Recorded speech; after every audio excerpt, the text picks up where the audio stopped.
ছাত্ৰ ছাত্ৰীসকল আজি আমি এই ভিডিঅ'টোৰ জৰিয়তে ইংলিছ গ্ৰামাৰৰ সেন্টেন্সৰ বিষয়ে কিছু কথা জানিম। তো আমি ইয়াত থকা এই সেন্টেন্স কেইটা এবাৰ ভালদৰে পঢ়িছোঁ। প্ৰথম সেন্টেন্সটোত আছিলে I went to his home। প্ৰথম সেন্টেন্সটো আমি পালো I went to his home। দ্বিতীয় সেন্টেন্সটোত আছে I went to but I couldn't find him। তৃতীয় সেন্টেন্সটোত আছে I went to his home when he was not at home। তো এই গোটেইবিলাকেই হ'ল কি সেন্টেন্স, অৰ্থাৎ ইয়াত কি আছে কিছুমান ওয়াৰ্ড আছে যিবিলাক ওয়াৰ্ড লগ হৈ পিনি এটা সম্পূৰ্ণ অৰ্থ প্ৰকাশ কৰিছে আৰু এনেদৰে দুটা বা ততোধিক ওয়াৰ্ড লগ হৈ এটা সম্পূৰ্ণ অৰ্থ প্ৰকাশ কৰিলে তাক আমি সেন্টেন্স বুলি কওঁ। ইয়াত আমি তিনিটা সেন্টেন্স পাইছো আৰু তিনিটা সেন্টেন্স তিনিটা ধৰণৰ। তো এই তিনিটা সেন্টেন্স নো কোন তিনিটা ধৰণৰ কি ভাগত পৰিছে আমি তাৰ বিষয়ে আজি ভালদৰে আলোচনা কৰিম। তো আমাৰ প্ৰথমটো সেন্টেন্স পাইছিলো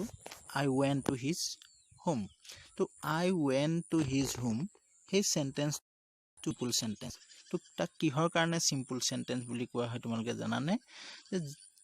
I went to his home এই সেন্টেন্সটোত মাত্ৰ এটাহে ফাইনিট ভাৰ্ব আছে আৰু যিবিলাক সেন্টেন্সত এটাহে ফাইনিট ভাৰ্ব থাকে সেইবিলাক সেন্টেন্সক আমি সিম্পল সেন্টেন্স বুলি কওঁ। এতিয়া কথা হ'ল ফাইনিট ভাৰ্ব কি? যিবিলাক ভাৰ্ব আমি টেন্স অনুসৰি হাল সলনি কৰিব পাৰো। এটা সেন্টেন্সত থকা যিটো ভাৰ্ব বা যিকিটা ভাৰ্ব আমি টেন্স অনুসৰি হাল সলনি কৰিব পাৰো সেই ভাৰ্ব গিটাকে আমি ফাইনিট ভাৰ্ব বুলি কওঁ। যেনে I went to his home, তাক যদি আমি ফিউচাৰ টেন্সলৈ লৈ যাওঁ I shall go to his home, তাত went to হ'ল ফাইনিট ভাৰ্ব। নতুবা তাক যদি সিম্পল প্ৰেজেন্ট টেন্সলৈ লৈ আনো I go to his home, তো হেতু হ'ল কি go to অৰ্থাৎ went to হৈছে ফাইনিট ভাৰ্ব। তাৰ পিছত দ্বিতীয়টো সেন্টেন্স পাইছিলো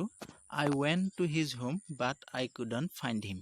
তাত কি হ'ল সেই সেন্টেন্সটোক আকৌ আমি কম্পাউণ্ড সেন্টেন্স বুলি কওঁ। কম্পাউণ্ড সেন্টেন্সত দুটা বা ততোধিক ফাইনিট ভাৰ্ব থাকিব, তাৰ দুটা ক্লজ থাকিব, কিন্তু দুইটা ইন্ডিপেন্ডেন্ট ক্লজ। এতিয়া ক্লজ কি, ক্লজৰ বিষয়েও আমি এই ভিডিঅ'টোত অলপ আলোচনা কৰিম। তৃতীয়টো সেন্টেন্সত পাইছিলো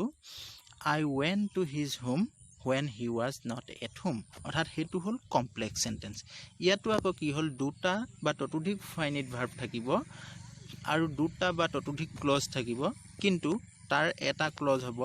প্ৰিন্সিপল ক্লজ আৰু বাকিটো হ'ব সাবঅৰ্ডিনেট ক্লজ। এতিয়া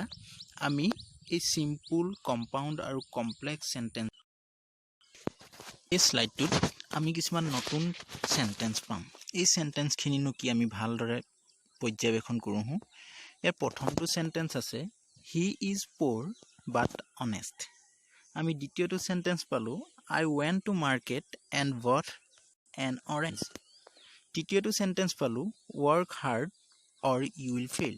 ইয়াত তোমালোকে চোৱা he is poor এটা সেন্টেন্স নহয় জানো, তাৰ পিছত he is honest ইউ এটা বেলেগ সেন্টেন্স। এই he is poor, he is honest এই দুইটা সেন্টেন্সক আমি এটা কৰিছো কিহেৰে এটা কৰিছো, এটা কনজাংশন ব্যৱহাৰ কৰি। ইয়াত বাট কনজাংশনটো ব্যৱহাৰ কৰি এই দুটা সেন্টেন্স আমি এটা কৰি পেলাইছো। ঠিক তেনেকে I went to market এটা সম্পূৰ্ণ অৰ্থ প্ৰকাশ কৰা সেন্টেন্স। দ্বিতীয়টো সেন্টেন্স আছে I bought an orange। তো এই I bought an orange টো এটা সম্পূৰ্ণ অৰ্থ প্ৰকাশ কৰা সেন্টেন্স, কিন্তু এই দুইটা সেন্টেন্সক আমি এটা কৰিছো এটা কনজাংশনৰ সহায়ত। সেই কনজাংশনটো হৈছে and ব্যৱহাৰ কৰি দুটা সেন্টেন্সক এটা কৰিছো। অৰ্থাৎ এনেদৰে দুটা সেন্টেন্স এটা কৰিছো মানে ইয়াত দুটা ফাইনিট ভাৰ্ব আছে। ইয়াত went টো এটা ফাইনিট ভাৰ্ব, brought টো এটা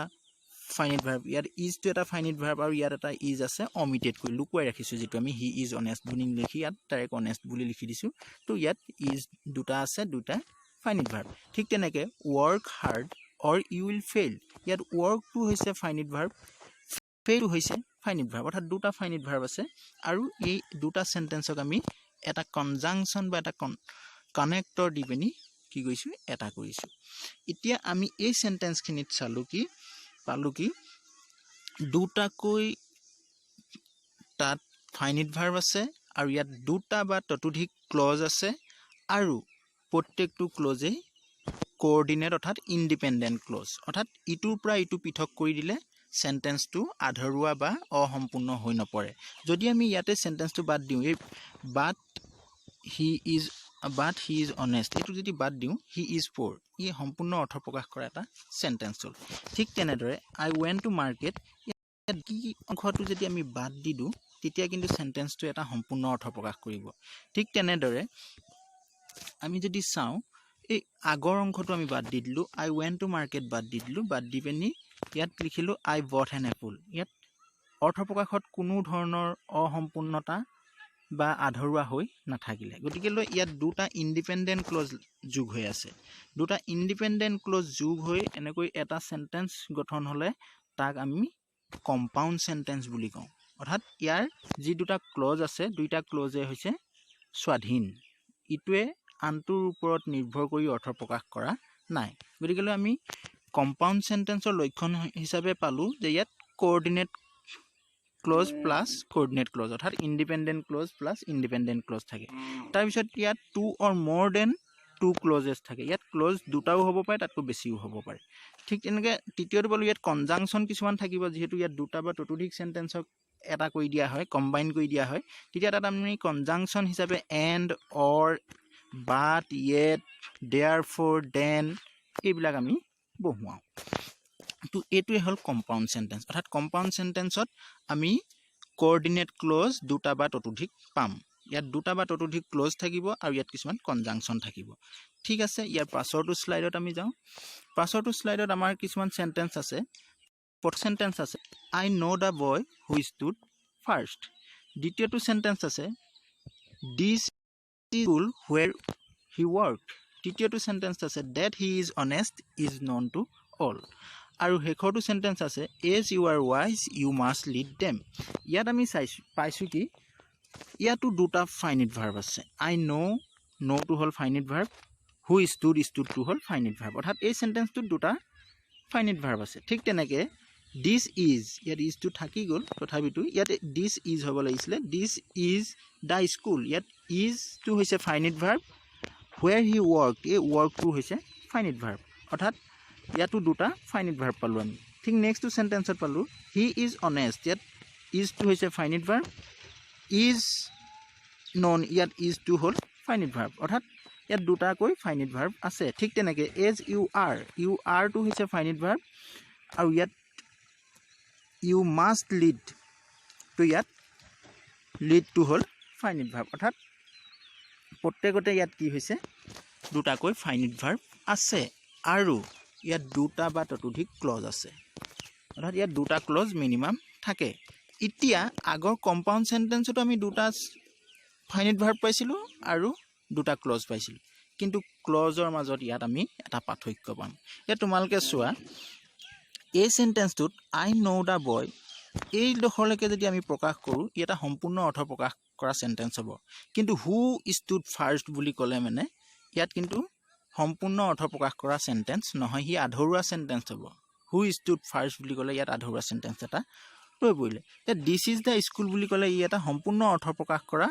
সেন্টেন্স হ'ল কিন্তু হুৱেৰ হি ৱৰ্ক বুলি কৈ দিলে মানে ইয়াত সম্পূৰ্ণ অৰ্থ প্ৰকাশ কৰা এটা সেন্টেন্স নহ'লে ই এটা আধৰুৱা সেন্টেন্স হ'ল গতিকেলৈ ইয়াত এটাই সম্পূৰ্ণ অৰ্থ প্ৰকাশ কৰা অৰ্থাৎ ডিপেণ্ডেণ্ট এটা স্বাধীন প্ৰিন্সিপাল ক্লজ এটা থাকিব আৰু ইটো হৈছে সেই প্ৰিন্সিপাল ক্লজৰ ওপৰত বেছ কৰি পিনি অৰ্থাৎ প্ৰিন্সিপাল ক্লজৰ ওপৰত ভিত্তি কৰিহে অৰ্থ প্ৰকাশ কৰিব পাৰে তেনেকুৱা এটা ক্লজ থাকিব যিটোক আমি সাবঅৰ্ডিনেট বা ডিপেণ্ডেণ্ট ক্লজ বুলি কওঁ অৰ্থাৎ কম্পাউণ্ড সেন্টেন্সত দুটা ক্লজ পাইছিলোঁ দুইটা ক্লজ যে কোঅৰ্ডিনেট অৰ্থাৎ ইণ্ডিপেণ্ডেণ্ট ক্লজ আছিলে কিন্তু কমপ্লেক্স সেন্টেন্সত যিকেইটা ক্লজ পাম তাৰে এটা হ'ব প্ৰিন্সিপাল ক্লজ আৰু আনটো হ'ব সাবঅৰ্ডিনেট ক্লজ তাৰপিছত ইয়াতো কম্পাউণ্ড সেন্টেন্সৰ দৰে দুটা বা ততোধিক ক্লজ থাকিব পাৰে আৰু ইয়াৰ কনজাংচন থাকিব সেইবিলাক হ'ব who what where when why how that as until till since for because before after etcetera এইবিলাক হ'ল কমপ্লেক্স সেন্টেন্সৰ কনজাংচন ঠিক আছে আমি ইমানখিনিতে কমপ্লেক্স সেন্টেন্সো শিকিলোঁ অৰ্থাৎ আমাক কেতিয়াবা কি কৰিব দুটা সেন্টেন্স দি দিব তাক আমি কম্বাইন কৰিব লাগে কম্বাইন কৰোঁতে কেতিয়াবা আমি কমপ্লেক্সো কৰিব পাৰোঁ কেতিয়াবা আমি তাক সিম্পলো কৰি দিব পাৰোঁ কেতিয়াবা তাক আমি কম্পাউণ্ডো কৰি দিব পাৰোঁ তো ইয়াৰ পাছত আমি চাওঁ আমি ক্লজৰ কথা ক'লোঁ এতিয়া আমি ক্লজবিলাক কোনবিলাক সেই বিষয়ে আলোচনা কৰিম এতিয়া চোৱা ক্লজ আমি তিনিটা পাইছিলোঁ প্ৰিন্সিপাল ক্লজ কোঅৰ্ডিনেট ক্লজ আৰু সাবঅৰ্ডিনেট ক্লজ অৰ্থাৎ কম্পাউণ্ড সেন্টেন্স হ'বলৈ হ'লে দুটা বা ততোধিক কোঅৰ্ডিনেট ক্লজ থকা সেন্টেন্স হ'ব লাগিব কমপ্লেক্স সেন্টেন্স হ'বলৈ হ'লে এটা প্ৰিন্সিপাল ক্লজ আৰু এটা বা ততোধিক সাবঅৰ্ডিনেট ক্লজ থাকিব লাগিব এতিয়া প্ৰিন্সিপাল ক্লজটো হ'ল মুখ্য ক্লজ যেটো নেকি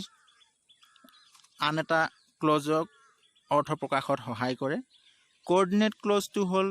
স্বাধীন ক্লজ ই কাৰো ওপৰত ভেজা দি কাৰো ওপৰত ভিত্তি বেছ নকৰাকৈ ই অৰ্থ প্ৰকাশ কৰিব পাৰে স্বাধীনভাৱে সাবঅৰ্ডিনেট ক্লজে আকৌ সদায় প্ৰিন্সিপাল ক্লজৰ ওপৰত নিৰ্ভৰ কৰিহে অৰ্থ প্ৰকাশ কৰে এতিয়া আমি সাবঅৰ্ডিনেট ক্লজক তিনিটা ভাগত ভাগ কৰিম এটা হৈছে নাউন ক্লজ আনটো হৈছে এডজেক্টিভ ক্লজ আৰু আনটো হৈছে এডভাৰ্ব ক্লজ নাউন ক্লজে সদায় নাউনৰ দৰে বহে নাউনৰ দৰে কাম কৰে এডজেক্টিভ ক্লজে সদায় এডজেক্টিভৰ দৰে নাউনক কি কৰে ডিটাৰমাইন কৰে নাউনৰ আগত বহে বা নাউনক ডিটাৰমাইন কৰে এডজেক্টিভ ক্লজে আৰু এডভাৰ্ব ক্লজে ভাৰ্বক ডিটাৰমাইন কৰে ঠিক তেনেকৈ এডভাৰ্ব ক্লজক আকৌ আমি তিনিটা ভাগত ভাগ কৰিছোঁ সেইকেইটা হৈছে এডভাৰ্বিয়েল ক্লজ অফ টাইম যেটো নেকি সময়ৰ কথা ক'ব আৰু এটা আহিলে এডভাৰ্বিয়েল ক্লজ অফ প্লেচ হেতু সময়ৰ ঠাইৰ কথা ক'ব তাৰ পিছত আহিব adverbial clause of reason or cause তো ৰিজন অৰ কজত যেনেকৈ আমি বিকজ লগাওঁ I couldn't come to school yesterday because I was ill তো এটোত আহিলে ৰিজন তাৰ পিছত প্লেচটো আহিব I know where he lived তো where ক'ত বাস কৰে অৰ্থাৎ এই whereটো হ'ল কি প্লেচ তাৰ পিছত whenটো আহিব I know when he came here তো হি কেতিয়া ইয়ালৈ আহিছিল মই জানো তো এনেকুৱা ধৰণে আমি এডভাৰ্ব বিলাকক তিনিটা ভাগত এডভাৰ্বিয়েল ক্লজ বিলাকক তিনিটা ভাগত পাম তো ক্লজৰ বিষয়ে মই আজি এই ভিডিঅ'টোত অলপ থলমলকৈ কৈ দিলোঁ যিহেতু ইয়াত ক্লজৰ কথা আমি বাৰেপতি উচ্চাৰণ কৰি আছিলোঁ বাৰেপতি কৈ আছিলোঁ সেইকাৰণে থুলমূল ধাৰণা ক্লজৰো দিলোঁ এতিয়া আমি শেষৰখন স্লাইডত আমি চাম কেইটামান সেন্টেন্স ইয়াত চোৱা in spite of being poor he is honest